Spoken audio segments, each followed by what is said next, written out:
All right, looks like we're live. Hey guys, thanks for tuning in to Now That's Debatable. It's been a few months, been kind of busy with life and all, but we're back. We're gonna see if we can get back to a more regular schedule. So we'll try. We'll see how life goes. But um, got a special guest with me tonight. I gotta go. We want to go by Duke. Yeah, just Duke. Yeah. Okay. All right. So Duke, can you just tell people a little bit about yourself before we dive into the discussion? Okay. So I'm a pastor. I'm a father. I love God with all my heart. Of course, I'm always trying to do better, but ex-military, Mm-hmm. Army, Army Ranger, who? who, and you know, and I love the conversation that we're about to have. I love uh, all people. You know what I mean, and um, I do feel like that our country is, definitely in a crossroads. We're having an identity crisis, but I also know that that's never really not happened in our country. So, Yeah. but I do love being an American. Same, man. Same.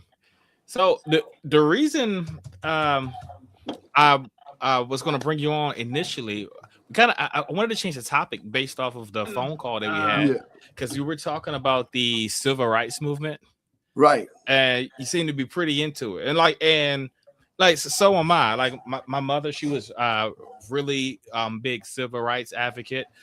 Back home, she had built this Black History Museum inside of this church. Oh wow. Yeah, so she was a really huge advocate. She'd make me and my brother do Black History projects on our own. It wasn't even part of the school. Yeah, So yeah, we yeah, just had to yeah. study it on our own.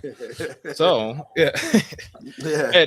and one thing, as when we were talking on the first conversation that we had on another podcast, I had told you some of the issues that I had with Christianity, and it mainly came from how law was handled.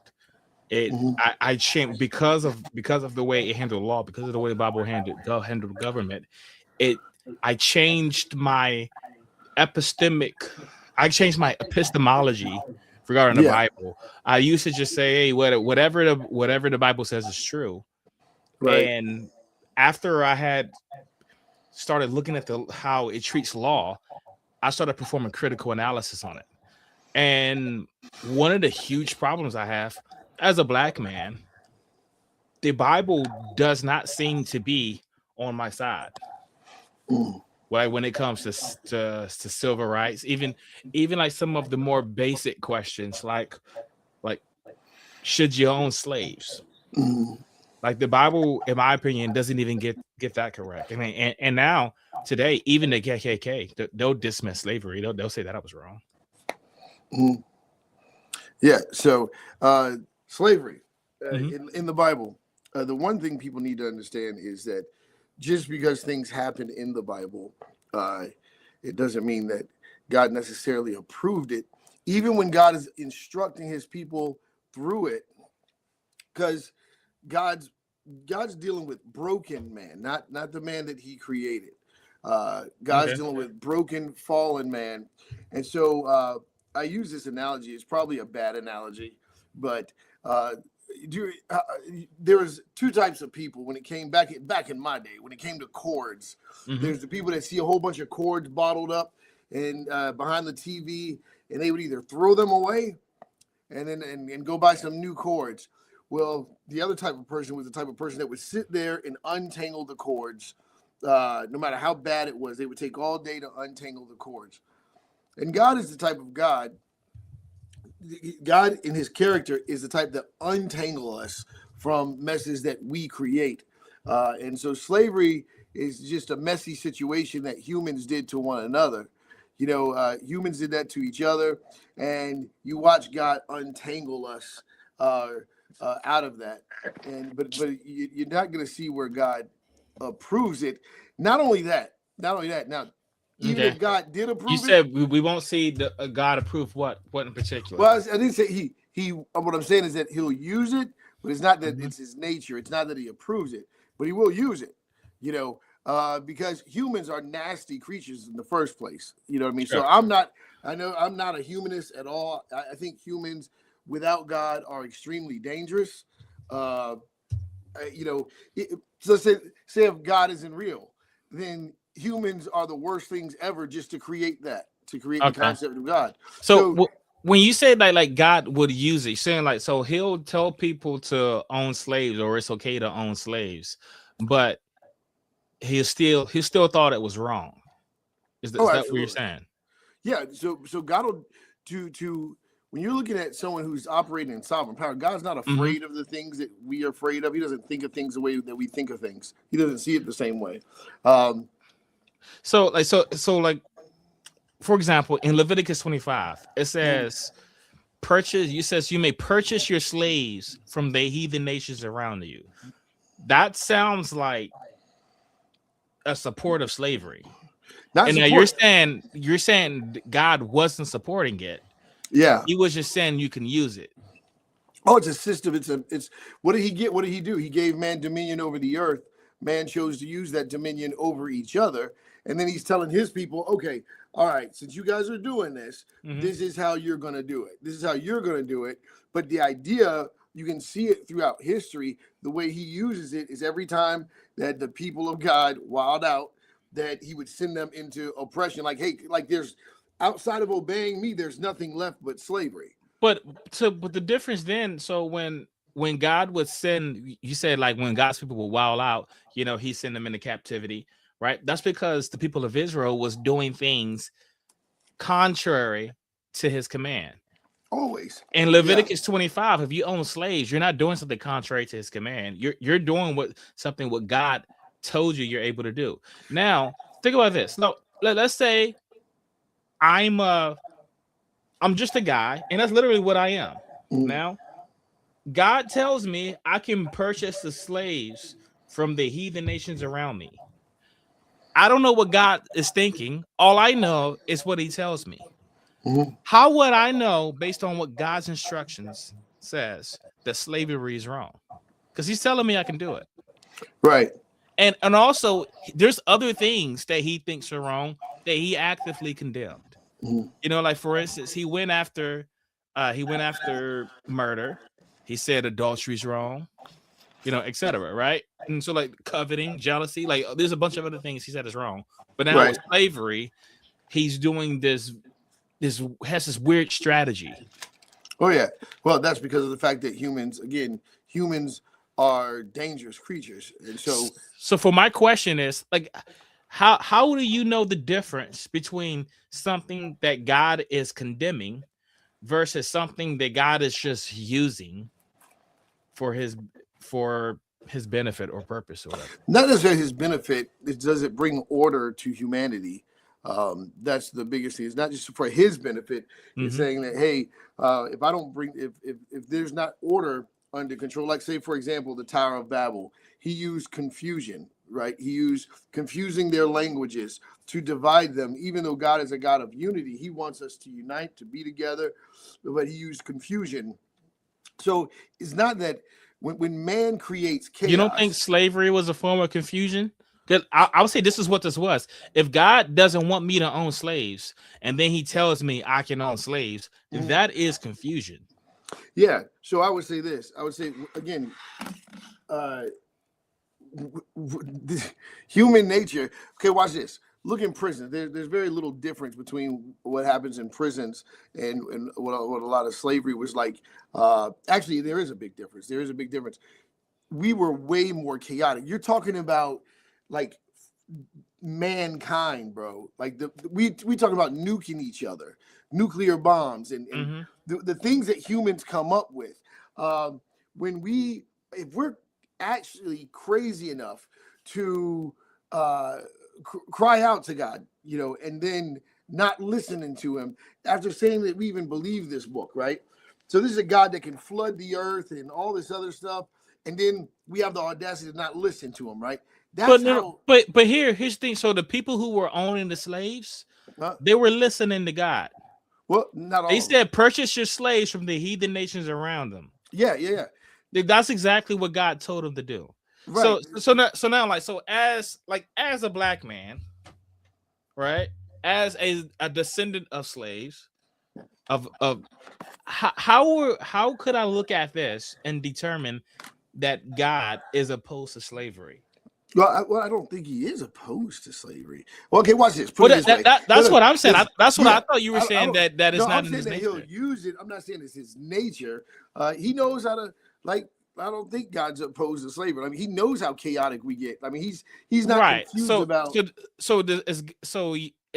God think slavery is good, or does he think it's bad? Well, I think that he thinks it's not necessary, but we've created it. Yeah, right. I mean, nothing is really necessary. But what I'm asking is, when God looks at slavery, does that make God happy, or does that make no? Absolutely. No, Okay.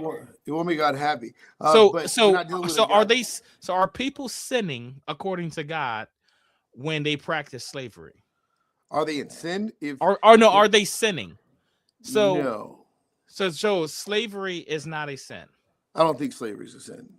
Okay. Yeah. All right. So I think it's unjust. I think that it's unfortunate. But when you look at human calamity, man, I mean, there's some jacked up people that need. There's some jacked up people out there. We're not just, like you said. You can enslave the heathens. So as soon as I hear heathen, I'm like, oh yeah, these crazy people.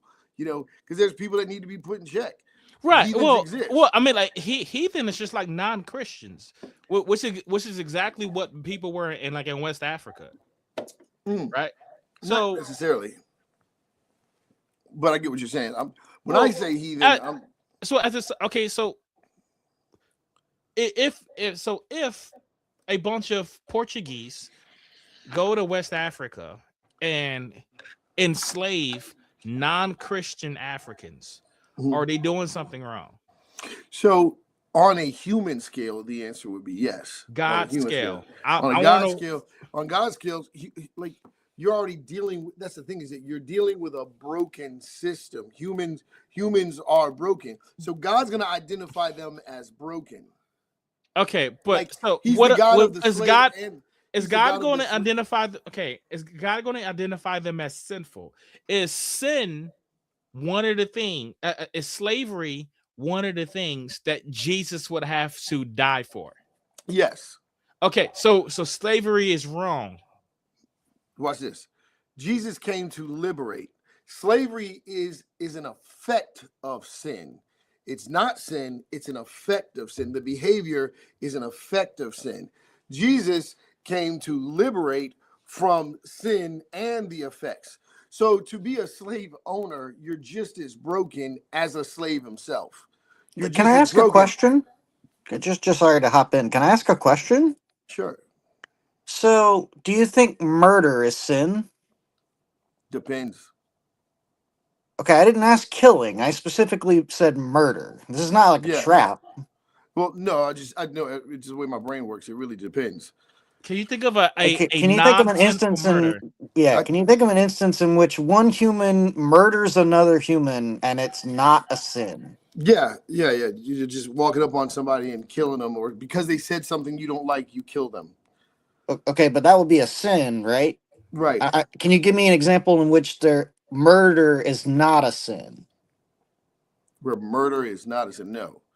Right, so it's always going to be a sin. Yeah, slavery doesn't work that way.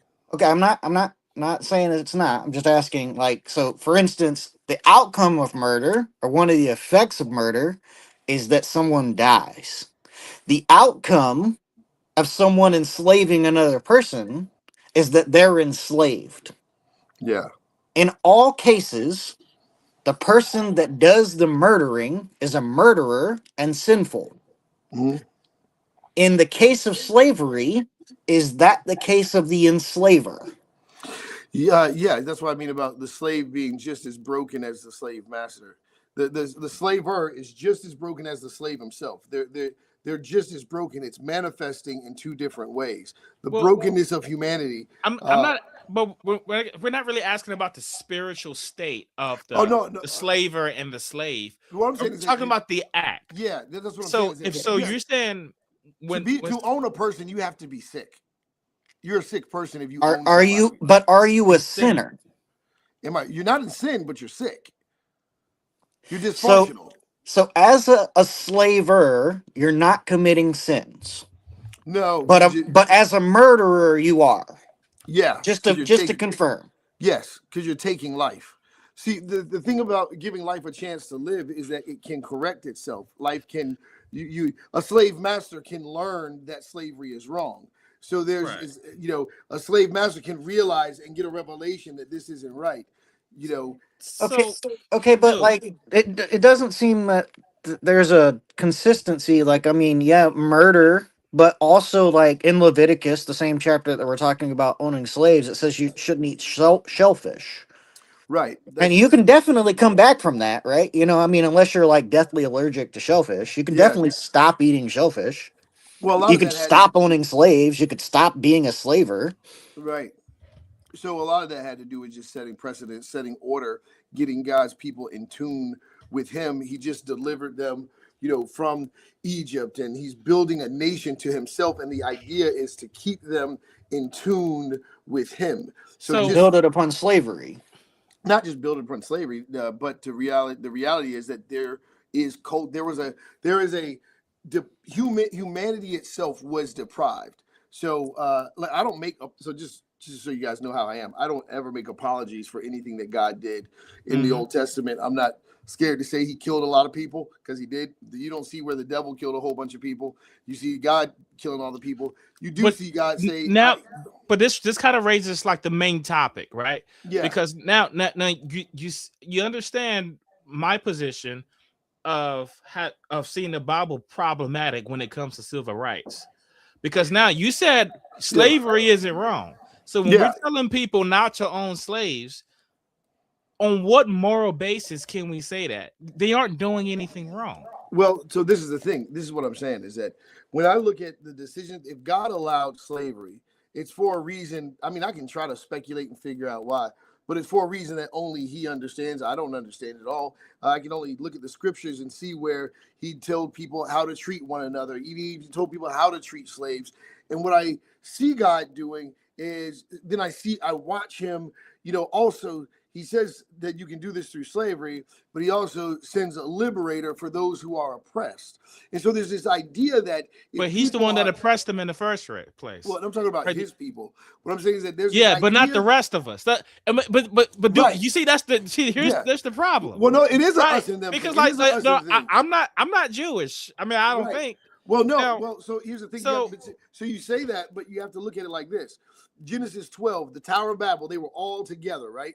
Humanity was all together speaking one language. He takes one out, takes Abraham and his wife out. And of course, some of Lot's family, they follow, right? But he takes out and says, I'm going to build a nation with you. So you have all of this man's culture, human culture, which in Genesis 11 shows that they're pagan. They're building towers to get there. They have their own ideas, right? They're not thinking about God. God takes one nation out and says, you're going to be mine. The abolitionists, were they wrong? Because remember, no, slavery was okay, right? So now, according to the Bible, Harriet Tubman would have been wrong. She's sinning. Right. So no, she's stealing property. No, that's completely different. And I'm gonna tell you why.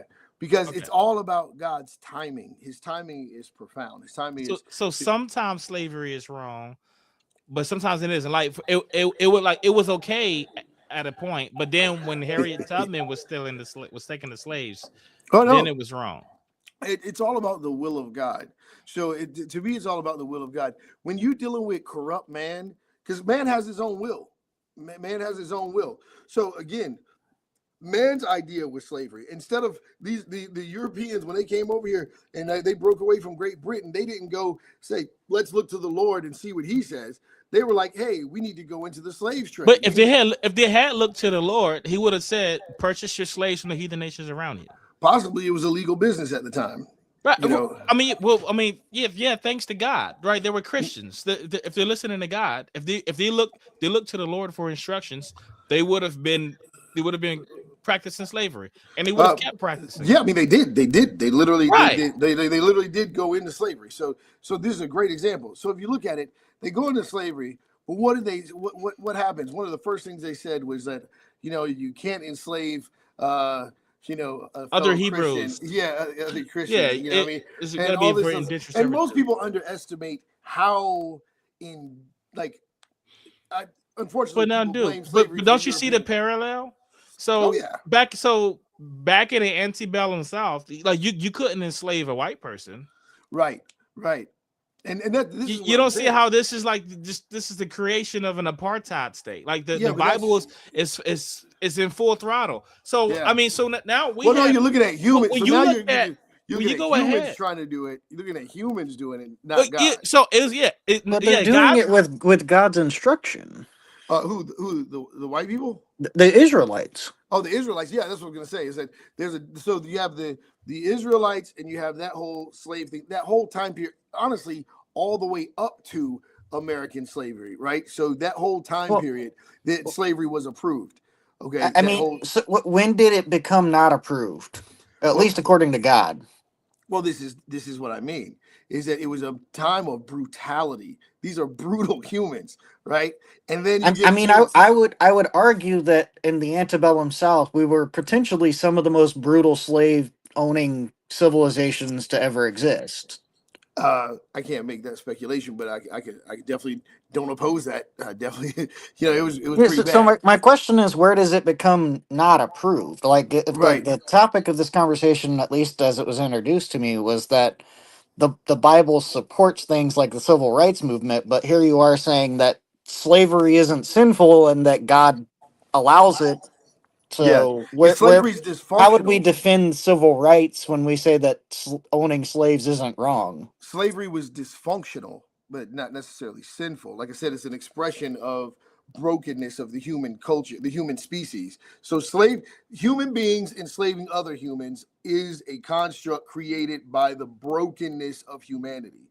It's not God's idea. That's not God's best for humans. That's not what he desires for us. So God doesn't have to be the origin of it. The problem is where the God supports the abolition of it, and he obviously doesn't.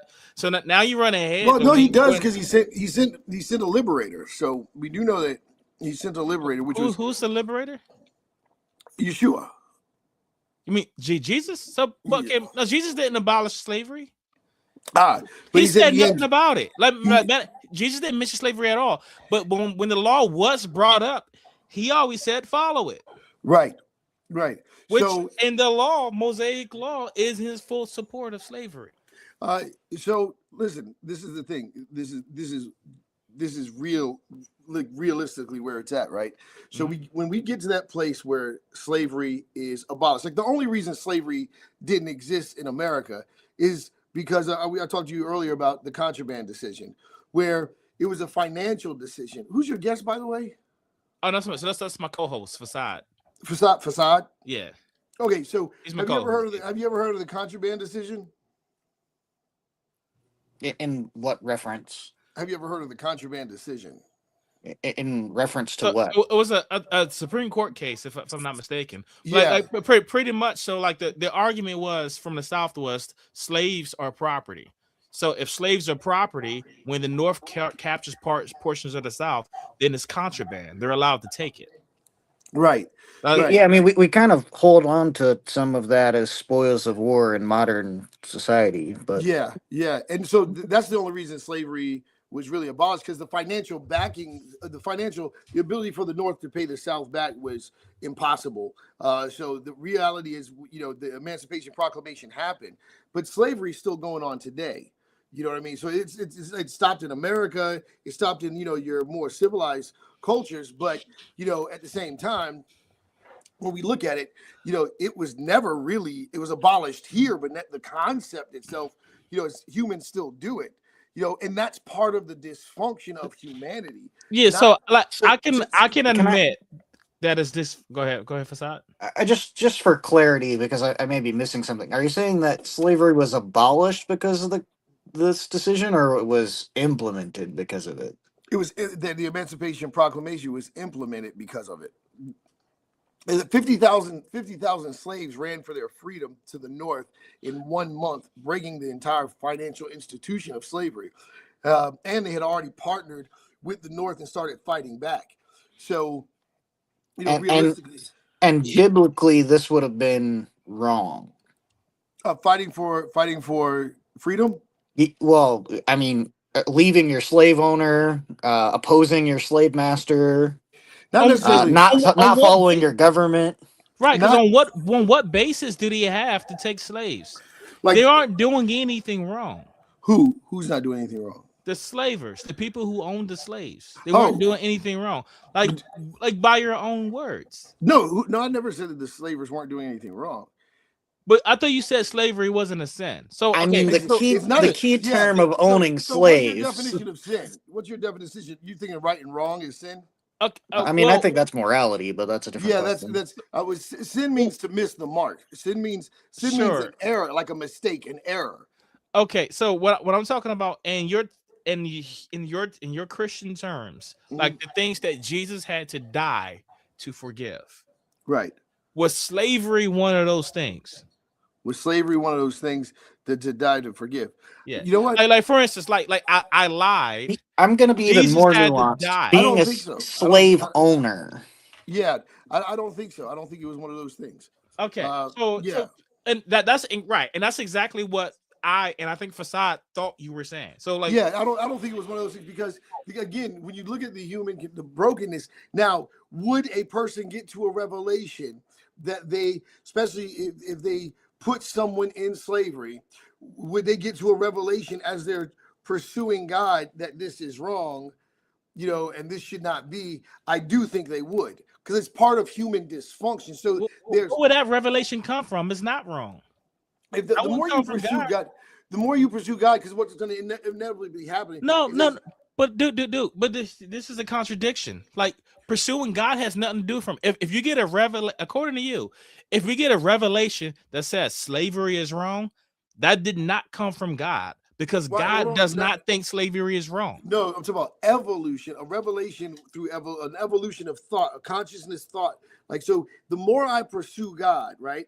The more I pursue God, and I see how God wants us to be free, the more time I spend with God, what I'm going to realize is if I had slaves, right, I'm going to go, this is not of God. He doesn't want this. This is human construct. This is greed. This is abuse. This is not right that I should treat these people this way. And then I would. But that's wrong. But that's not true, though. That's not true according to you.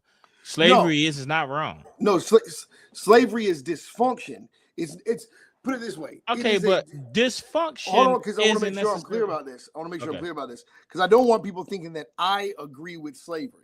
I'm not saying that I agree with slavery at all. I don't think you're saying that either. Yeah, like it's because I'm not asking whether you agree with it personally. No, let me it's about whether or not it's sinful. That's what I'm saying. Is that because sin is not just isolated to good and evil. Sin also means error, right? It means error. Like we call them mistakes. You see what I'm saying? So I would have to take what I said back. It would be sin because it is an error, because I said it was dysfunctional. So that's slavery is sinful. So because I would have to say it is sin. So when God said you can purchase your slaves from the heathen nations around you, he was telling them something sinful. No, this is the dysfunction part. This is why I said it's not just in the issue of right and wrong, but dysfunctional. So God is working within the corruption of mankind's system. But God is being dysfunctional because because you look at other acts, murder, adultery, coveting, right? Slavery, right? Like all of those things, right? And he explicitly condemns them. He says, you shall not murder, right? Now, with slavery, you're saying he takes this opposite approach. Yeah. Whereas I don't think he wants you to know that is bad by telling you to do it. Well, the thing is that if you look at historically, listen, man, human beings are, you got to think about what humans are the ones enslaving, right? Mhm. Humans are the ones doing the beating, and humans are the ones doing the raping, and humans are the ones doing the murdering, and humans are the ones doing all this stuff, right? So humans are really the problem. God is saying, hey, my people, if you're going to do business, especially because he knows these same humans, they got to do business with each other. They got to own land together. They got to, they got to create culture together, right? So now God's going like, okay, if you're going to do business with these slaves or these you're going to purchase slaves, but you're going to treat them this way. You're not going to beat them this way. You're not going to do them this way. And he's working within the corruption. He's correcting within the corruption. But That's what I he just see. outright condemns other things like eating shellfish or committing adultery. Right, but he's also very, very much aware of how deprived humanity is. So, like, he can say, "Hey, don't do this." Like, there's fathers out there that know if you tell your daughter not to date a certain type of guy, they're gonna date a certain type of guy. There's certain things you can control and certain things you can't control. Even God, being a father, knows that He gave human beings the ability to choose if they're going to listen to Him or not. So why give the law at all? Because there are going to be people that choose to listen to him. Just because there's people that choose not to listen to him doesn't mean there isn't people. But if you listen to him, then you're going to have slaves, because he said you can purchase your slaves. He said you can. It doesn't mean you will. He said you can. Yes, right. So if you listen to him, whether you purchase why didn't he say you shouldn't own slaves? That way, he didn't say that you definitely should own slaves. He's just saying you shouldn't, not necessarily you will. Yeah, because according to the way you're interpreting that, it will just make it a personal preference. Oh yeah, well it is. Well, then it's not sin, then. No, I'm talking. It's just a preference. No, you took the God part out of it. For human beings, it's just a personal preference.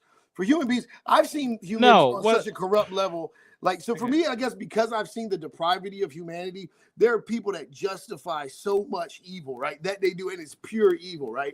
And when I look, would you say that murder's worse than slavery? You're taking life, so you don't even have that. Once that life is gone, it's gone. So okay, you don't have a chance. And so when God makes a command about something that is absolutely depraved, like the taking of another human life, he's very clear and forward that you shouldn't do it. Right. Thou shalt not murder. One of the 10 commandments. Yeah, he doesn't say. And then when we talk about something else, like thou shalt not take a person and make them your personal property, and treat them any way you want as long as you don't kill them. Yeah. And then he says, "Oh, you can do that because that's just like people. I know how depraved they are. They may go and kill people, and I can tell them don't do that. But if I tell them they can go and abuse people and treat them as property, they may rebel against that argument. But he didn't. So I'm going to tell them they can. But he didn't say that though. That's what he did say. That's literally what Leviticus 25 says. Leviticus 25. First of all, one of the things is that I want to look at the words ivad that genuinely means servants, right? So these were servants. Now I do believe that abuse took place because you are still dealing with humans. When I look at the story of Abraham and Sarah and Hagar, this is one of the biggest problems that I had with it. They had a servant girl, and in their culture, this is how deep that slavery concept goes. Obviously, this is before the law. It's so dark and twisted because God tells Abraham and Sarah they're going to have a child. Sarah doesn't believe it. It says, "Oh, take one of the slave girls and just get her pregnant." And and that always bothered me. That was always like, wait a second, but this is the situation. Are you saying that that's what's taught in Leviticus 25, verse 40 and beyond? You're saying that's indentured servitude, not slavery? No, that's not what I'm saying. I'm just saying that there are differences where a lot of people want to argue the point and say, "Oh, slavery isn't, slavery means serving." So, like, no. There are some differences, but like if you look at the slavery in the antebellum South American slavery. Yeah, like all of those elements were here, right? You get to own them as your property, forever. You can bequeath them to your children as an inheritance. Yeah. Like it literally says, like they're your property. Yeah, you can mark them to indicate that they're your property, absolutely. Like with cattle. Right. And so Right. So the thing is that so don't forget we're looking right now, right? We're looking right now. Back then, a lot of people just would have accepted, including us. There's two types of people, right? There's people that would have accepted it, and there's people who would have been like, this isn't right. so now, question for you. So Mhm. now, let's say it's the year 1855. Mhm. You're a hardcore abolitionist. What is your moral basis for saying slavery is wrong? Oh, I would say that Jesus came to liberate the oppressed. That Jesus came to liberate the oppressed. Okay, but Jesus also told me that I can own slaves. Yeah. So this is the thing: is that Jesus came to liberate the oppressed. The birth. And Hold on. when Jesus gets here, he Hold can on. do that. Because But right hold now, on, Jesus, the Jewish people were being oppressed.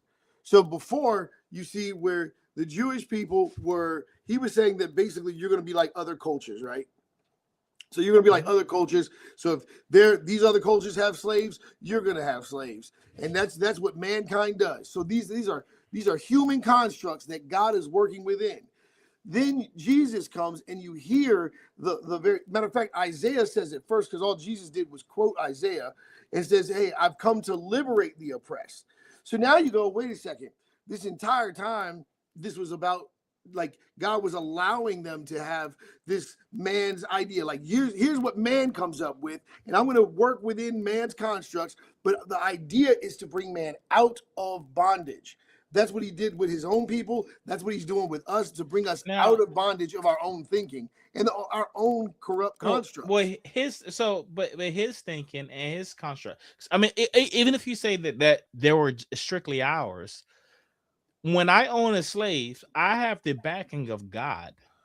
Well, so if you take God out of the picture, and what if you're so if you take God out of the picture, you're gonna. I don't know how do you justify slavery. No, this is what I'm saying is that's making it seem like atheists didn't have slaves. No, right. I don't know. I don't know of any slaveholder in the South that was say they were atheists. I don't know. Yeah, but this is the thing. You couldn't defend slavery on atheism. It has nothing to do with it. This is too important. Okay. First of all types of people had slaves, from atheists. Don't forget, especially coming from maybe I'm not saying, but it's not. There's nothing about atheism that supports slavery. Well, no, the Bible does. No, well, that's what I'm saying. Actually, you're making the same point that I'm making. But my point is that there were Christians, non-Christians, all types of people had slaves. It was such a common factor. It was such a common factor. No one got the revelation that slavery was wrong, except for a few people. As a matter of fact, slavery was abolished in Europe almost 400 years before America figured it out.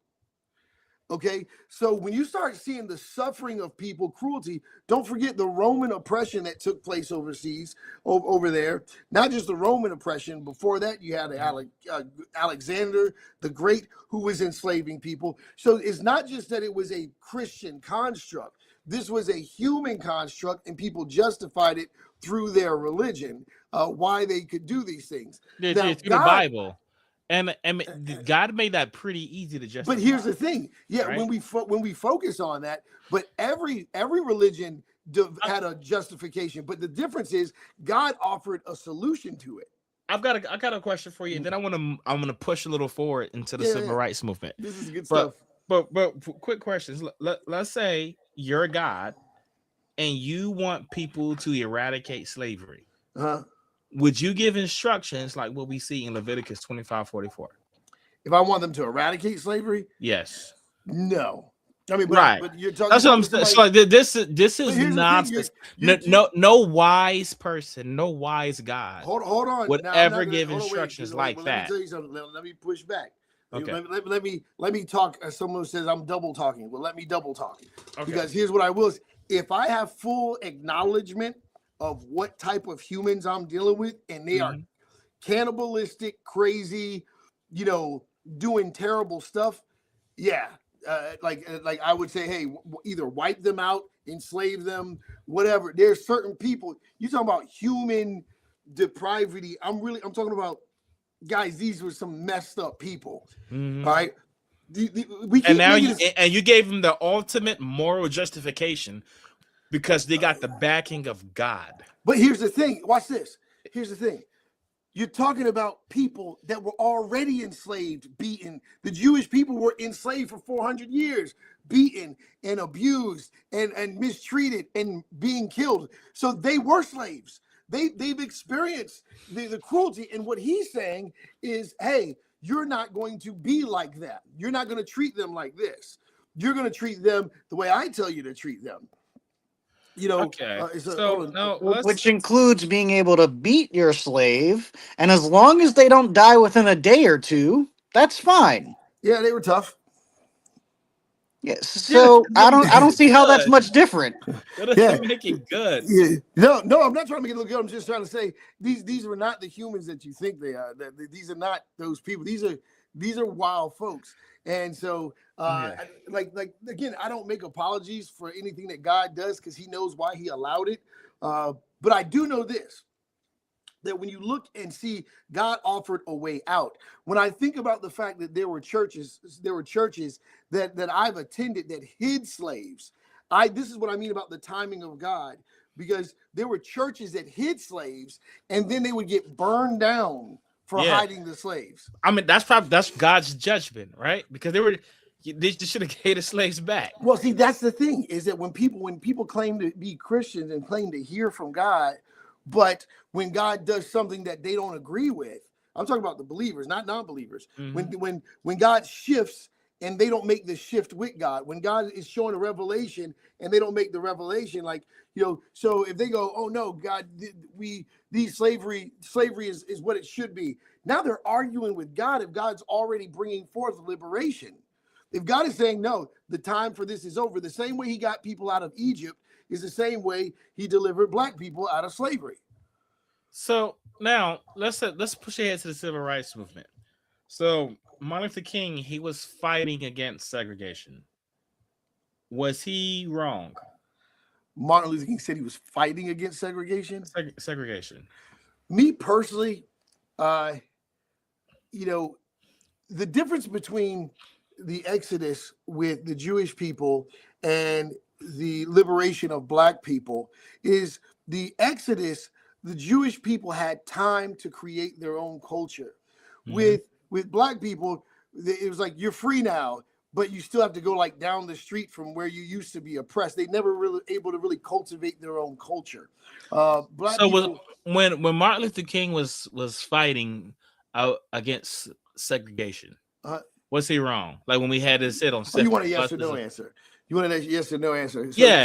I got you. Yeah, no. When he was fighting against segregation. Yeah, is segregation wrong? No, he wasn't wrong. But no, segregation isn't wrong either. Segregation is not wrong either. Okay. You're a very consistent Christian. Yeah, you're very consistent because the Bible does not condemn segregation either. Yeah, it supports it in Romans 13. Yeah, segregation is not wrong either. The idea though is that if you're going to integrate, then you become part of the culture. Say, for example, if I adopt a Russian child, now I come from a Black family. If I adopt a Russian child, I don't become Russian to fit that child. That child becomes, it comes into my culture because I'm adopting that child. And integration, the problem is that integration more or less forced something that needed to happen organically. Integration forced it. It may have seemed like an immediate solution, but clearly look at where we are today. We might be united, but we understand each other less. We think things may be illegal, but we understand each other less than we did before. Segregation, if it happened organically without government forcing it, I think there would have been a natural integration instead of forcing integration. I agree about the natural integration. I mean, because like the natural integration, that's why the Jim Crow laws were created in the first place, to prevent natural integration. Right. So, but the government segregating isn't even bad. So now I gotta ask, on what moral authority, what moral grounds did the civil rights activists have? Because that was their advantage. They were fighting downhill because they had a moral high ground. Yeah. That was their advantage because they were fighting against something that was wrong. So, because really, now according to you, it seems like I guess we're not even on a level playing field. They're fighting uphill battle because in Romans 13, you need to follow the law. Regardless, it doesn't even give you a caveat. So the people who weren't getting up from the seat on the bus, they were sinning. Marching in the streets and impeding traffic. Not dysfunction, but not sinful. There's a difference. Chaos is chaos, man, and you're dealing with humanity. Look, like when you talk about the grief of God, because that's literally what happened. Like Genesis 6, grief of God. When God sees humans being cruel to one another, not only does it break our hearts. There were all types of people, white, black, that saw the cruelty. That didn't own slaves, they weren't slave owners, they had nothing to do with it. And when they would look at the news and see the cruelty of other white people and blacks, or hear someone dogging out a black person, their hearts would break. They would have compassion. So this lets me know that there's a human heart issue here that we cannot neglect. There's some people that can just accept cruelty and they're like, hey, this is what it is. Now, okay. So let's say you're a Christian, you're in 1940s Mississippi. Okay. You're reading, you want to be treated equal, and you look at the Bible. What moral basis do you have? Well, when you look at the Bible, when you see that Christ died so that we could have freedom, and when you see that being a slave master is just as much slavery as slavery itself. It's spiritual bondage, it's mental bondage. You know what I mean? It's not free. It's not a form of freedom. Okay, but slavery isn't wrong. So I'm asking. So let's say like you're in the Jim Crow South now. Yeah, that's what I'm saying. Would you ever? Do you think it's wise to appeal to the Bible for your civil rights? Yeah, I mean, what did Martin Luther King do? He talked about. He literally used the mountaintop speech with Moses to convict the hearts of all who claim to be Christian. I mean, so the mountaintop, so like that wasn't a really nice metaphor, but it was a lot of context. The Bible does not support the civil rights movement. I mean, by your own admission, like it doesn't really support the abolition of slavery. The thing about it, they literally came out of freedom. I mean, they came out of slavery, right? So they were slaves. But this is the thing: when they went into slavery, when they got out of slavery, they were willing to go back. They were like, it's better for us to go back just because of the food that was available in slavery that wasn't available, on their own. So they were saying that, hey, we want to go back. These are Jewish people that got freed from slavery and said it was better for us to go back. Mm-hmm. Well, there were a lot of black people that wanted the same thing because they were in good conditions. They didn't want to be, they were like, they didn't see a problem with it. So everything. But there's also a lot of black people that didn't want that either. But that's what my point is that there were so many different variables, but no matter, the only way to really look at it and examine where is the dysfunction coming from, it's in the human heart. So now, when I said at the beginning of the episode, when I said that the Bible does not support civil rights, right? I was right, wasn't I? Yeah. So watch this. The Bible supports freedom. The Bible supports liberation. It supports freedom and slavery. It supports freedom. Duality does exist. What I mean? Where does it support freedom at? So when he says, I come to set the captives free in Isaiah, when he says, I came to set the captives free, well, Isaiah prophesies, and then Jesus reiterates. But he's talking about his own people. He's talking about he's not talking about everybody. Right? No, he is. No, he is. He's just because he's not just talking about eternal life. He's talking about. But he doesn't want to free the people that God said they can enslave. Well, think about it. But when he said it, Jewish people were being enslaved then. With all this knowledge from the Bible that we get, it was written by enslaved people. So these were people that were being enslaved. The Romans were in charge, not the Jews. The Romans were the ones in charge. So the Roman Greco culture, they were the ones oppressing the Jewish people, And so, Well, what do you want? I mean, later on, but not in the time of Isaiah. But no, but even then, but even then, we're talking about like in Leviticus, right? Yeah. So this law is given to Israel before they even step foot. Well, and this is what I mean. The promised land. This is where Adam and Eve come into play, because if you notice when he said that man now knows both good and evil, man has become like one of us, both knowing both good and evil, right? Mm-hmm. That battle of good and evil pre-existed Adam and Eve. So whatever was happening, and then you look at Genesis 6 when you have the interference with these supernatural beings affecting humanity, and he says that humans were corrupt, and this is what I mean. So, dude, I want you to do this for me. So let's say you are. It is the year is 1960. Okay. Hold on one second, because I got a question for you. I just got to ask you this question. Do you think that humans were innocent? Is that your perspective, that humans were innocent? Oh no. Okay, but you mean like in what regard, relative to what? Well, I mean, babies are innocent; they're humans. I guess. What do you mean?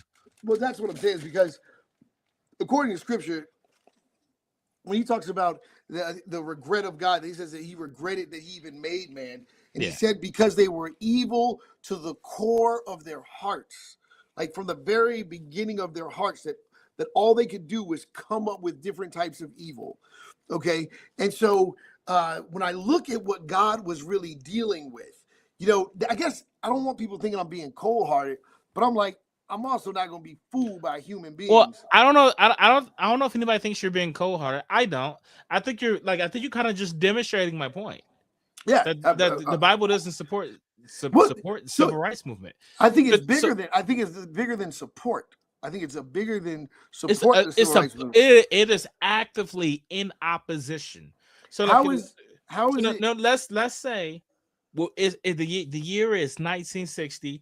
We're at Howard University.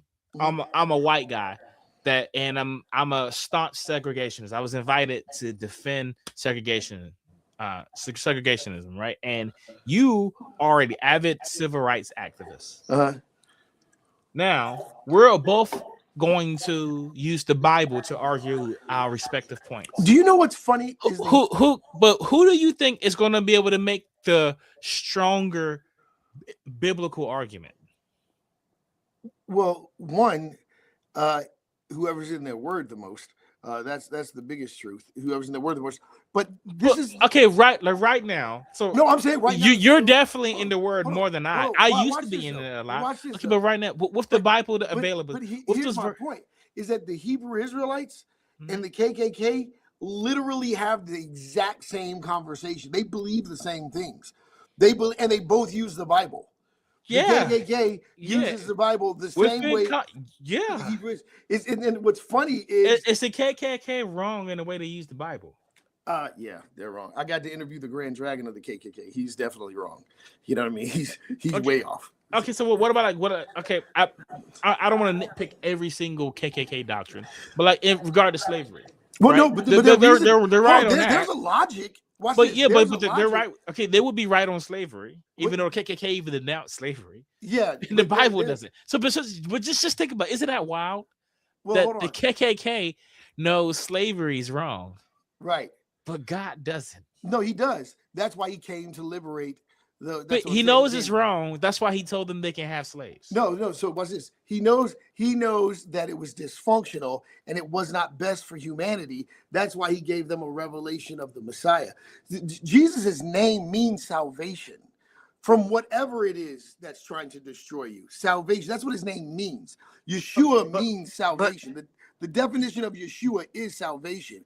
So but slavery was set up by like in the context of Leviticus. Slavery was propped up by God's commands. Okay, God did not create slavery. I didn't say that. I said it was propped up by His commands in Leviticus 25. Right. So in that day, so God is saving people from things He commanded. Not things He commanded. A revelation. He commanded the Hebrews to take slaves from Right. the nations around them, and He he said you commanded can. them not to take slaves from other Hebrews. Right. So So watch those are this. two commands God gave. Absolutely. So those are Therefore, he commanded slavery. hold on. What I'm saying is this, but you have to ask the reason why.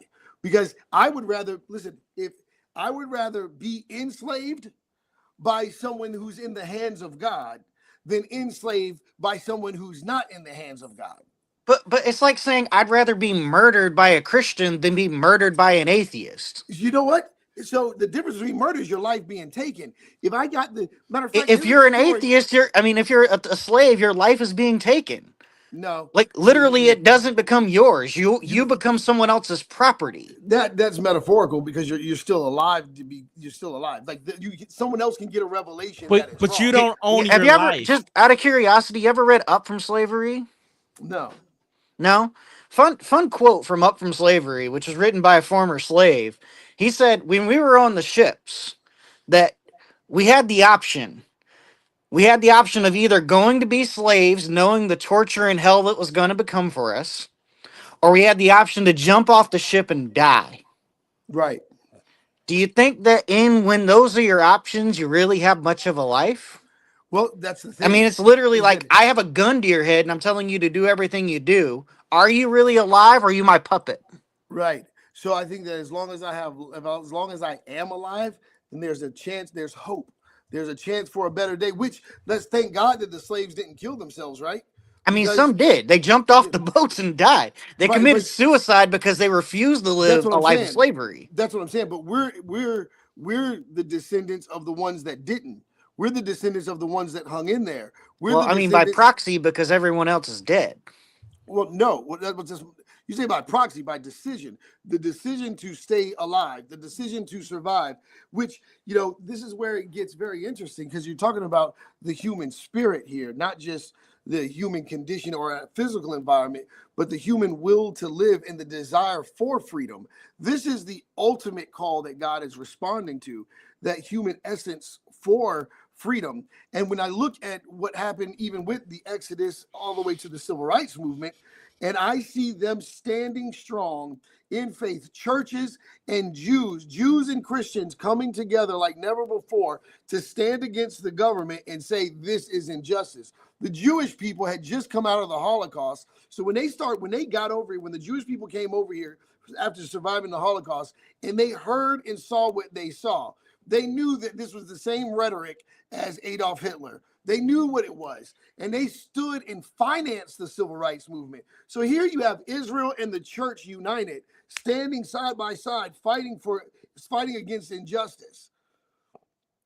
Like you get that. That's undeniable. I mean, Jewish people even helped Martin Luther Why King call write it injustice? because it was injustice. According to what?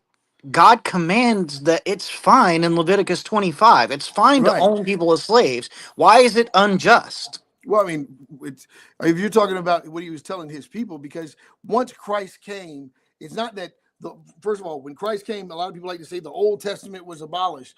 No, it wasn't. Christ came and brought a new law, which was a law of compassion, a law of love, a law of, Okay, but he didn't banish slavery or yeah, slave owning. He yeah, didn't say stop owning slaves. As a yeah, matter which of is why fact, we in the need to New be. Testament, we see Paul saying, "Go back to your slave I owners." was going to bring that up. I think I brought that up to you earlier, Josh.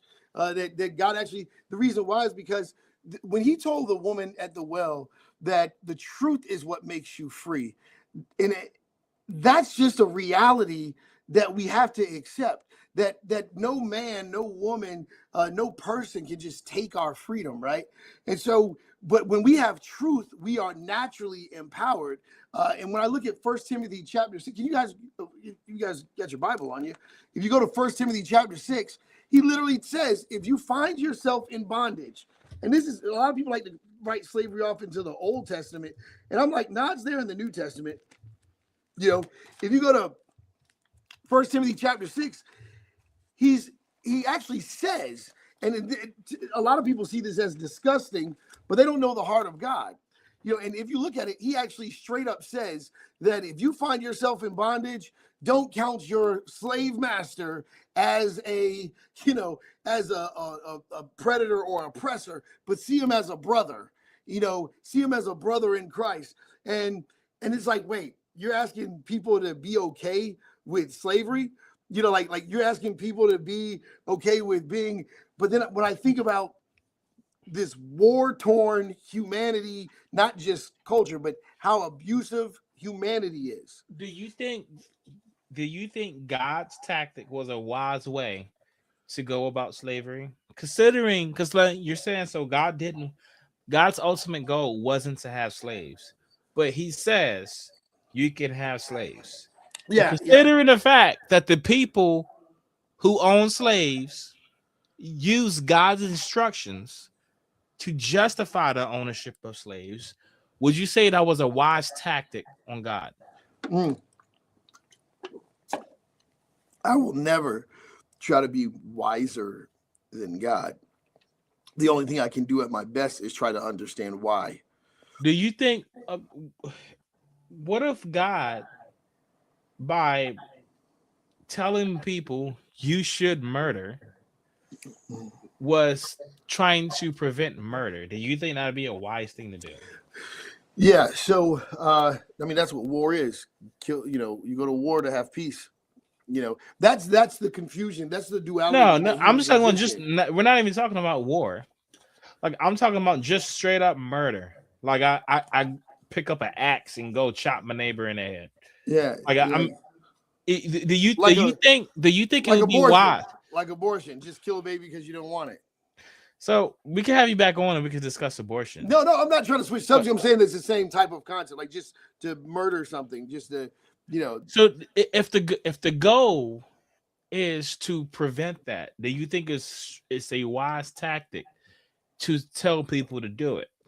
Well, once Pandora's box was already open, you don't get to control the consequences. Okay, but what I'm asking is, if let's say I don't want my co-host, I don't want Facade to murder people, and so since I don't want him to murder people, I tell him to murder people. You think that would be a wise tactic? Yeah, no, but that's So not what. Now you take that and replace it with someone that you believe to be omniscient. Yeah. So the reason why, and again, that I would say that he had already gave his people distinct instructions through, you know, the law, right? Thou shalt not kill, thou shalt not, right? And you can own slaves, but you can own slaves, right? So this means that what he's doing here is saying the priority of keeping life, maintaining life, protecting life is higher than social structure, such as slavery and rich and poor, you know, racism, all that stuff. So preserving life is on a higher pedestal. This is on a lower pedestal. Slavery is on a lower pedestal than taking life, taking breath, because this is where people go into judgment. This is where people, you know, get cast into heaven or hell. But the way the Bible treats slavery, it doesn't seem like it's on a lower pedestal. It looked like it's on the opposite side. Because he's not saying, hey, slavery is bad, but it's not as bad as murder. Yeah, like, he's saying go and purchase slaves. Yeah, and it's also because, you know what's interesting? There's in Second Kings chapter 5 is a story about a little slave girl that was an Israelite that got taken by a King Naaman, and her approach, when she's a slave girl, she knows that the prophet can heal him of his disease. And her approach was to say, okay, I'm in this bad situation. And she introduces her master to a prophet of God who they just defeated, because God says to be good to your enemies. So it's not just even just a slavery concept, right? It's like, because there's a lot of opportunity to be offended by slave masters and offended by this. But when you look at what God is doing, when this little slave girl who's just been taken over, she goes, I wish my master would go see the prophet of God.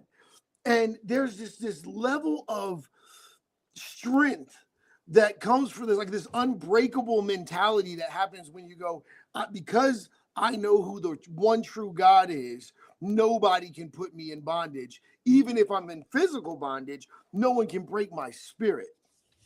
And I think that this is where, when we look at the offense of slavery, because it absolutely is offensive, I even think it's downright disgusting. However, for God to allow us to experience that, when I say us, I'm talking about humanity. When God allows humanity to experience something like this, it is like, hey, this is. What if they tried to re-implement it?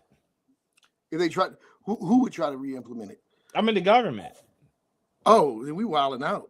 You know, I mean, the government's not God. Yeah, I mean, shit. I mean, okay, but the government wouldn't be doing anything wrong. Like, I would wild out as well. Yeah. What I'm asking is, as a Christian, on what moral basis would you have to wild out? Liberation, but like I would think more like. See, this is where I think more like the Ephesians 2, the one new man, the church in Israel together, standing together, because we now know we're not those people anymore. That's the thing. We're on the other side of Christ now. This is where there is a difference between the Old Testament and the New Testament. Okay, You know, we have liberation now. We know better now. Yeah. So no, I mean, yeah, we have liberation through Christ, and that frees us from God's judgment. Well, But my problem is that slavery. my problem is that people that And say the that they're human against is- slavery, like I fight against slavery right now. I have ministries in Nigeria. I have ministries, in Kenya and all these different places in Arab countries. I have ministries there where Christians are being killed on a daily basis by the thousands. So I just want you to know I don't take this lightly. You know what I mean? I get reports of Yeah, my people I don't being- think you're taking it lightly. I mean, I think you're being very consistent. the But situation is I that we're dealing with we're dealing with an ancient mindset, right? That a lot of these people don't have the revelation of Christ.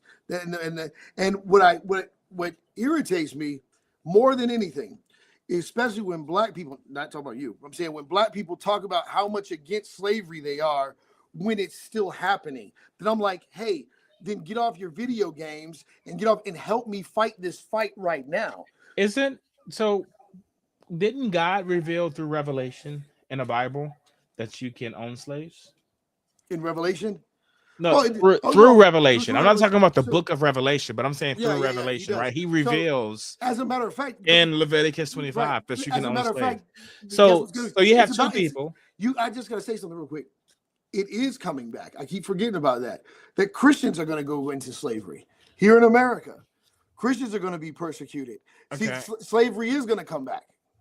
So But it's okay according to God, so I don't see it's the written. problem. It's written that it's going to come back. It's written that's going to come back. That But slavery it's not really a problem because God says it's okay. Yeah, that's why I said it's not a problem. Like I know it's coming back. It's not going to be a problem for me because this is the thing about knowing. It's like having tomorrow's news today. So I Like, don't see why it was a problem for slaves in the antebellum South either. Then because it was fine. Like God said it was fine. Well, the thing is, what I'm talking about is when you have an unbreakable spirit, because there is a battle of good and evil that's manifesting in this physical world. And that battle, so that when he says that our war is not against flesh and blood, but principalities and rulers of darkness, that these rulers of darkness are going to be people that are against, that oppose the liberation of God's people. Would you be okay with bringing slavery back the way it was in the 1860s? In the 1860s? No, but it's going to happen to us. It's going to happen to me, not you. But why would you oppose? And I said, oh, wait, you said, would I oppose it? No, yeah. Well, I asked if you'd be opposed to it, and you said yes, and I'm asking I'm saying why there's nothing- you would oppose it. No, I'm saying there's nothing I can do about it. It's going to happen. Well, I'm not asking is there anything you can do about it. I mean, there is things you could do about it, whether you wanted to or not. For instance, you could take the same thoughts as up from slavery. You could say, "I'd rather die than be a slave." Right? That's something you can do about it. Right? Yeah. You could rebel. You could try to escape to freedom. You could do. I mean, there are a number of things you can do about it. Right? The principle. But I'm talking about the principle. I can't stop the But, persecution like, of Christians. Is gonna happen. are you opposed to America reverting back to antebellum South slavery tactics? Well, we'll find out real soon. Okay, but like in either case, what verses in the Bible are you specifically going to use to argue against it? Oh, the Isaiah, the scriptures that promote freedom, the scriptures that caused the. Have you ever heard of what was the guy the Black Robe Regiment, where preachers The Black Robe I know Regiment. what the Black Robe Regiment is. Yeah, the Black Robe Regiment, where preachers took off their robes and had on uniforms to fight And fight the British. To fight the British, right? And so there's a point where you do have to make a decision. This isn't about just, like you are going to make a decision on what side you stand on. Like, I would fight. Now, how does the Bible inform that decision? Well, think about it. The one that God said what He did in Exodus, but every single time when we look at what God you got your rifle, right? Yeah, you got your rifle, and you can either fight in support of or against. And looking at the Bible, which one should you take? Yeah, I'm going to look at the New. You want to have to, and let's say you want to have I want to have the most biblical position. Yeah, what side am I going to fight?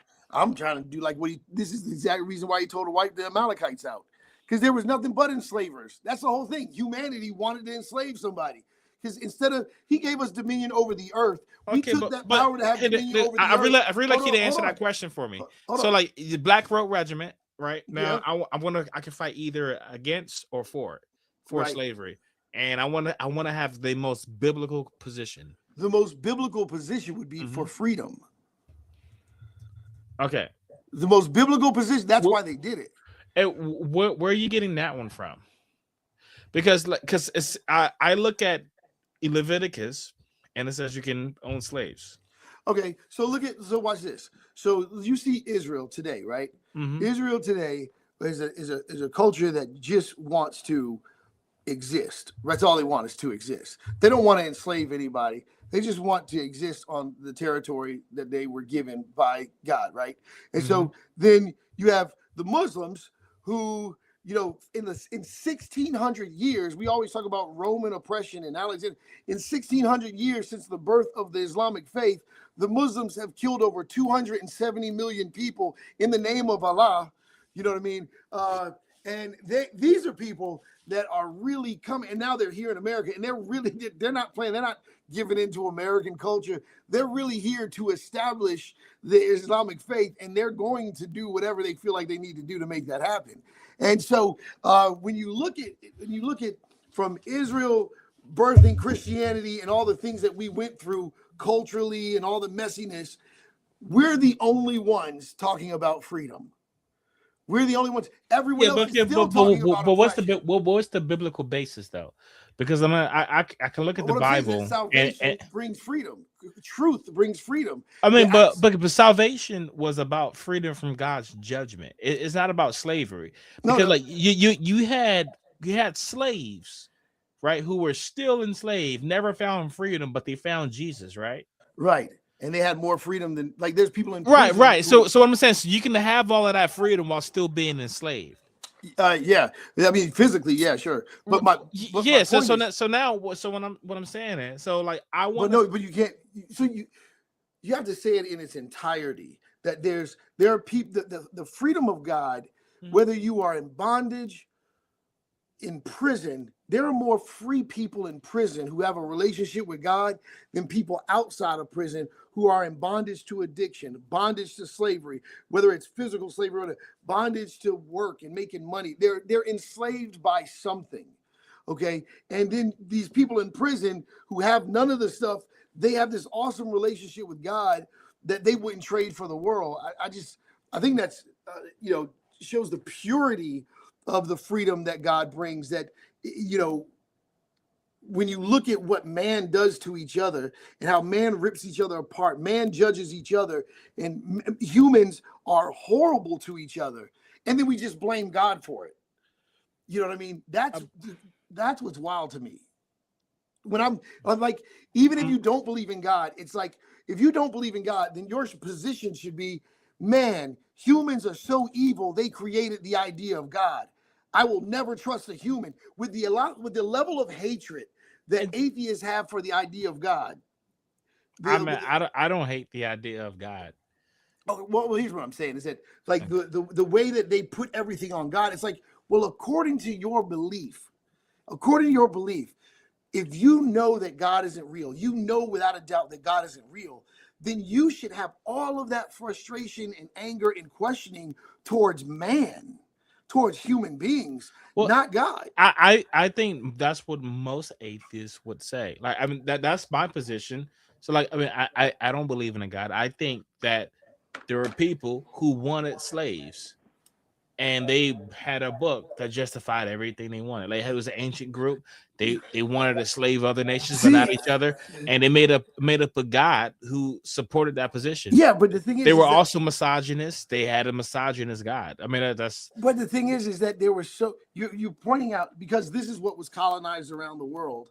This is what was colonized, but you're missing the fact that all these other cultures with all these other different religions, they were doing it. You know, some of them didn't even believe in God. Like Alexander the Great was doing it for pure power. He didn't believe in a God. Right, he doesn't have to. Right, but what I'm He saying was just is doing it out of like his desire to dominate. right, and so Alexander the Great would have a harder argument to make. But here's now, the thing. but if you do believe in God, it makes things easier for you because now you have this being with so-called authority, and he's backing everything you say. But then he's supporting your slavery. But I like to go ahead, give you last word. We come into the end. No, yeah. no. Yeah. No, because when I look at the Egyptians, Pharaoh identified himself as God. The Romans, Caesar identified himself as God. Mm-hmm. The Buddhists, they didn't identify themselves. The Buddha just found enlightenment. That was his thing. But when I look at the Muslims, they identify Allah, and Allah was the one that told them to slaughter. When I look at the message of Christ, he's this concept of truth and freedom from oppression is finally implemented. When I look at God sending prophets to liberate people, because don't forget, he didn't just liberate them from Egypt once, but he liberated them twice, and then, there's this just, when I think about, and I do want to end this with the civil rights movement. When I think about all of those Black people and Jewish people and white people singing songs that convicted their hearts together to let the government know that they stand together. This is not just white people, this is Blacks, whites, and Jewish people coming together, singing songs that they all sang in the churches. When I think about the pastor, the slave masters, where the only place of power that the Black man was allowed to have, especially in those days, was in the church. That's the one thing that they respected. And then when I think about my own life, where I've been able to walk between the corridors of Black and white, atheists and believers, all the same, no matter what denomination, because I walk consistently according to my faith as a man of God, and so I don't waver in that sense. And so when I see what God can do when we actually are in tune with him, to me, the freedom that happened in the civil rights was inevitable because people were willing to sacrifice it all. He did say, if you lose your life, you'll gain it. If you try to keep your life, you'll lose it. And they did that. They were beaten. They were shot at. They were hung up in trees for freedom. And because of their sacrifice, the oppressors had to see themselves for what they were, which was a bunch of oppressive murderers. And so whatever justification they tried to use behind the Bible, the evil of it got exposed. So when I say God's plan, I say that God's not afraid to let things play out. Well, I agree with that. If he exists, he is not afraid to let whatever plays out, whatever happens. He just lets it plays out. So he lets it play out. I agree with that. But anyway, Duke, man, I want to thank you for coming on. Anytime, I want to have you back on sooner rather than later.